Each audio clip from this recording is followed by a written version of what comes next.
Samantala, nakadeploy na mga pulis na magbabantay sa zona ni Pangulong Ferdinand R. Marcos Jr. sa paligid ng Batasang Pambansa. Si J.M. Thompson sa detalye live. J.M. Joshua, sa mga oras na ito, may mga PNP personnel na sa may kahabaan ng Commonwealth Avenue at maging dito sa IBP Road ay may mga nakaantabay na rin.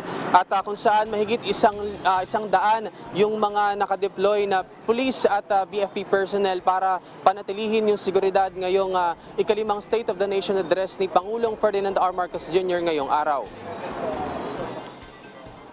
Bago pa man mag-weekend, inihahanda na ng mga otoridad ang iba pang ahensya ng pamahalaan ng ilang lugar sa Quezon City para matiyak na magkakaroon ng maayos at payapang zona si Pangulong Marcos ngayong araw.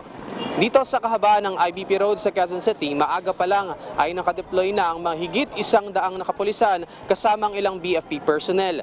Inaasahan na magiging payapa lamang at maayos ang sitwasyon dito sa IBP Road, pero mahigpit pa rin ang kanilang pagbabantay sa mga posibleng mangyari sa paligid ng Batasang Pambansa kung saan nagaganapin ang zona ni Pangulong Marcos.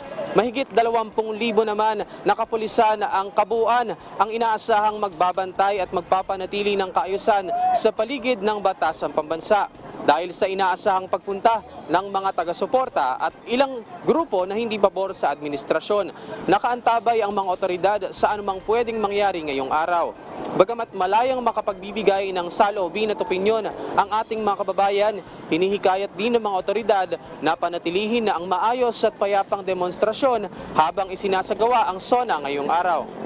Samantala, may ilan ang nakasarang kalsada sa ilang bahagi ng Quezon City gaya ng parte ng Commonwealth Avenue para na rin sa paghahanda sa SONA ni Pangulong Marcos Jr. ngayong araw. Pinaigting naman ng Land Transportation Office at Metropolitan Manila Development Authority o MMDA ang kanilang monitoring sa mga daanan sa Quezon City para mapanatili ang traffic management sa lungsod.